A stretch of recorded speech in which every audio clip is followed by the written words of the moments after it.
Hi there. This is Dr. Patrick Stinson. This is a prototype crash course in behavioral health for friends and family, basically. So give me any feedback you have about how this is organized, or if it makes sense or too complicated. So the idea with this is to give some basic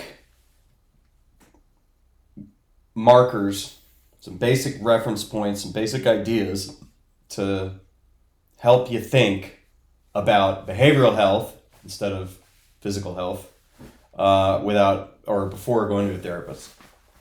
Therapists are costly. It's a real soft science. It's not even a science, really. It doesn't end up getting applied scientifically.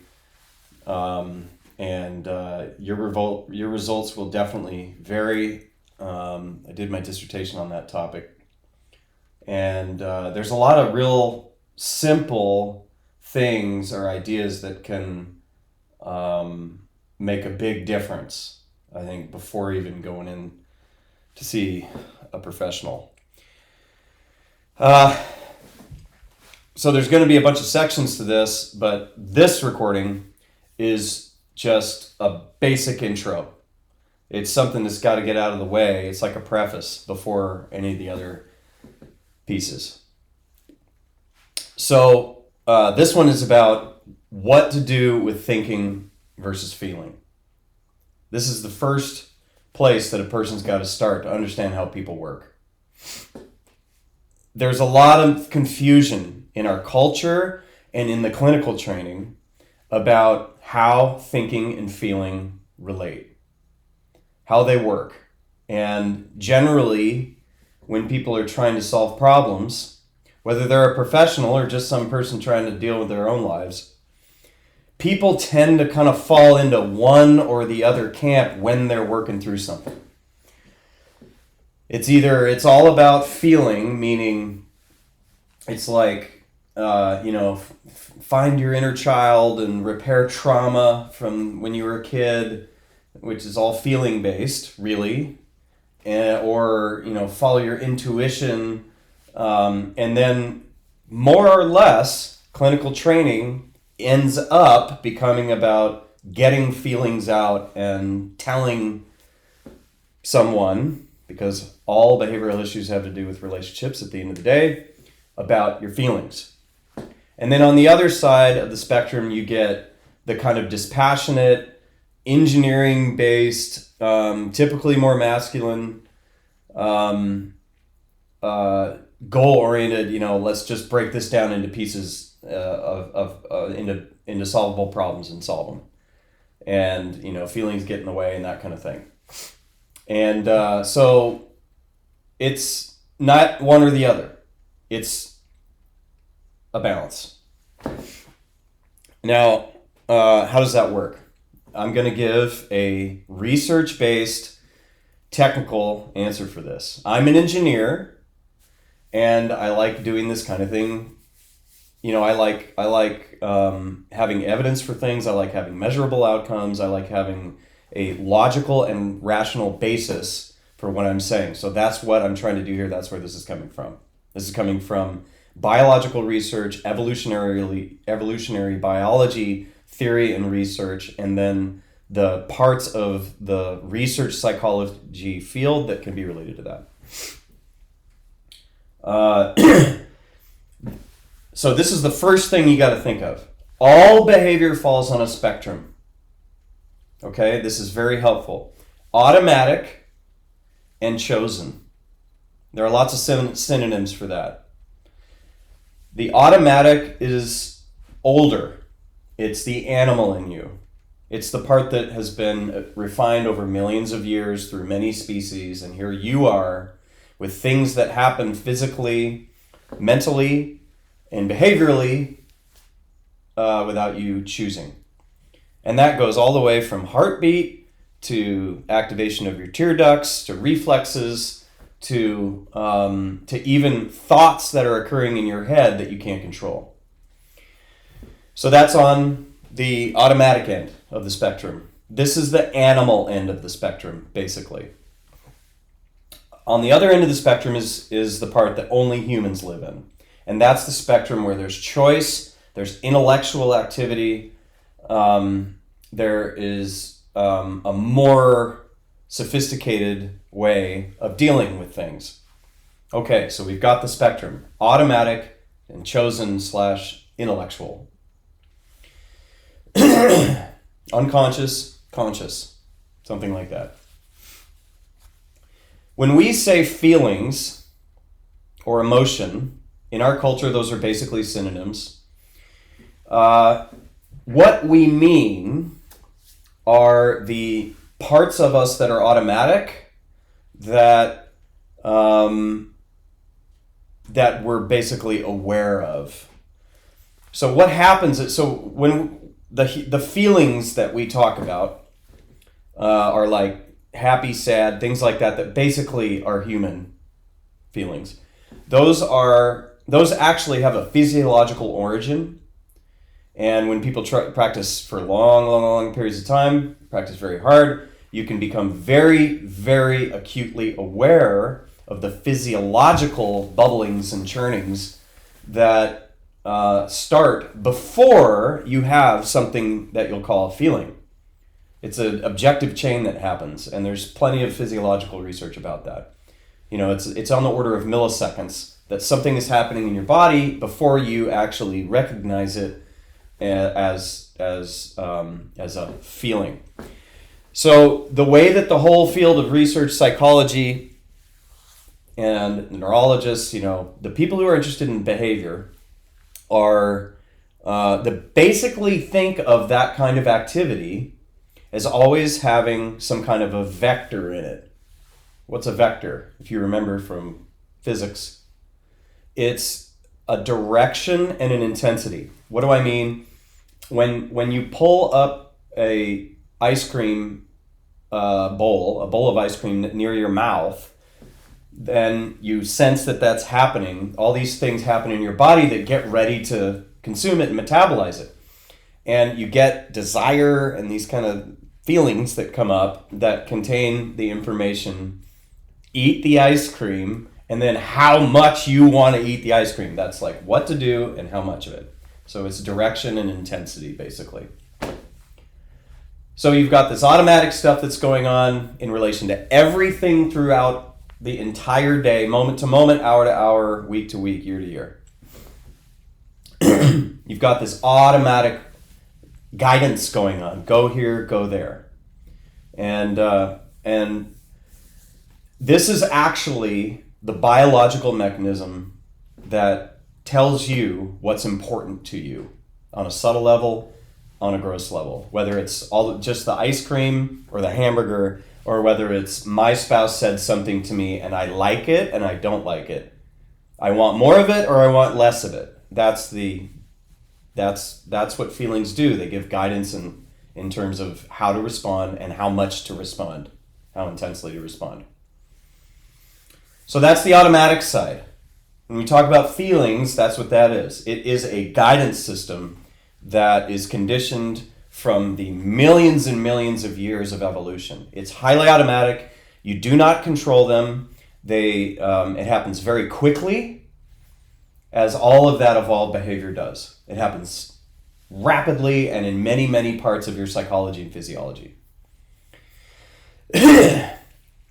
So, the problem is, the problem is that those are not always accurate to the context. There's a mismatch. There's error in what feeling is chosen and how much of that feeling. And for animals, there's no wiggle room there. The animals just follow the feeling. They don't have the ability to observe what's happening in order to observe that feeling that's coming up and figure out what that feeling is, and then choose whether to act on it or not. This is the key, and this is what makes you human. And I mean that technically in terms of neurological structures. The most human part of you, of your brain, is in your brain, first of all, The most human part of you, the neocortex, more specifically the prefrontal cortex, functions in large part to inhibit emotion. And by emotion, I mean anything that's automatic. My computer is trying to sleep. Hopefully it's still recording. Okay. Your prefrontal cortex, the human part of you, functions in large part to inhibit, to stop or delay you from acting out feelings, from being feeling driven completely, from living in that automatic end of the spectrum. Why? Because when you inhibit feeling, but are aware of it, so you take in the information saying, hey, the animal in me is saying, I need to argue back to my spouse, to my friend, to my boss, or I need to praise my boss. Just that impulse is inhibited by the prefrontal cortex so that, in the best of times, ideally, it can also take in a broader range of information and maybe choose a better alternative. This is the second half of the spectrum that is distinctly human. And some animals have little pieces of this. There's cognition in animals. It's just extremely primitive and not impactful nearly as much as it is for humans. So the feeling, you get sensory input from what's going on, people talking to you, your kids being crazy, job being stressful, the cake being good, the ski turn being great, all the full range, all of this stuff is coming into you. You have automatic response to it, which is, let's just say, in under 100 milliseconds, but really under 5 milliseconds. Starts physiologically, and then maybe you are lucky enough to actually be aware of that. And sometimes your better angels, the human part of you, the ability to think and observe and recognize that feeling, comes along with the ability to slow it down and not act it out. It's like, oh yeah, I've got this positive feel. I've got the ice cream next to my mouth, and I've got all this feeling coming up saying, oh, I love ice cream. Well, if you just carry that to the end, you're going to get a stomach ache, right? So there's knowledge of a broader context, taking in more of what's going on around you, maybe considering a better alternative. That's the human function. That is the part that is weaker when stress and anxiety are up. Okay, so this is the second point I'm going to try to make here. The first point is that there's a spectrum. There's feeling is evolved, it's super fast, you need it to survive. However, sometimes it misses the mark. Sometimes you can refine what that feeling is telling you to do with the ability to think through a better answer. That is a lot slower. It's much more tedious than the fast response feeling suggestion. And so we're always trying to keep those in balance. We're always trying to balance, because sometimes you got to act quick and sometimes you need to act more precisely. And that's what that spectrum is about. However, when threat goes up, and threat happens to us all day, when you respond to a threat, to a problem, which means something's got to happen quick, the higher the threat, the more that animal side is going to take over. It does not go the other way. It goes older evolutionarily. Responses become more reactive, they become less thoughtful, and they become more oriented toward basic survival, which is what the automatic feeling responses do. That's what it's for. It's to make sure you stay alive, and your species exists. Your kids stay alive. You have kids, and they stay alive. So that's it in a nutshell. That's before you even get into any kind of behavioral theory or anything that's more complicated, which essentially has to do with how people interact and how that threat goes up and down between people and how that impacts all kinds of other variables and blah, blah, blah, blah, blah. You gotta at least have that grounding that there's a spectrum of behavior always. Every moment, even me talking to you, has some balance between the automatic and the chosen, the intellectual. And neither one should be 100% behind the driver's seat. It is about balancing according to the context. And how do you balance? Well, sometimes you've got to actually let the feelings act themselves out. You got to do what they're suggesting. Sometimes you need to fight. Sometimes they say that person's bad. Beat them up. Fire the missile. Throw the spear. Sometimes they say run away from the lion. And sometimes it's like you've got an important decision for work and you're an engineer like I am and you're putting together some kind of design and you did the pros and cons for various decisions and they all are about even and you kind of have to roll the dice or go on intuition, and that's a feeling thing. Well, just go with your gut. That's feeling. But whenever possible, you want to be able to know what the feeling is and not have it drive your life, not have it be so automatic that it's outside of awareness, and most of it is outside of awareness.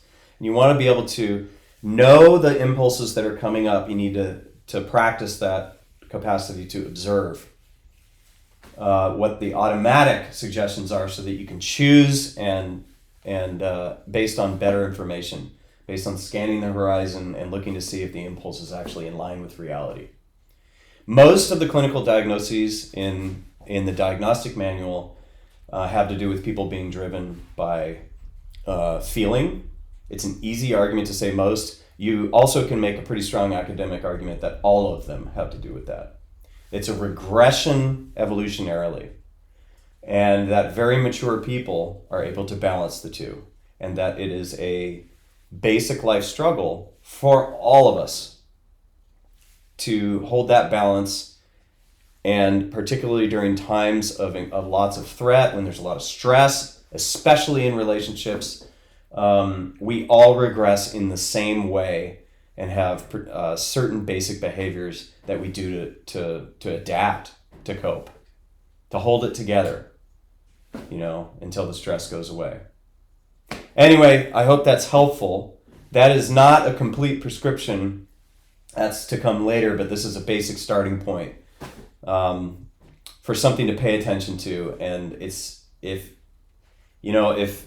if your kid's the one who's got the biggest problem right now, or if your spouse is the one, I can explain it in more detail later, but just take my word for it that what I'm talking about is mostly about you and your behavior, not them.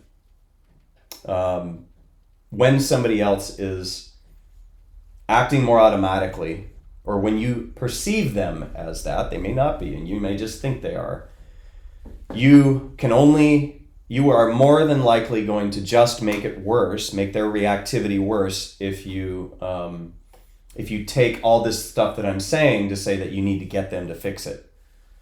Just take my word for it. Just try not to do that.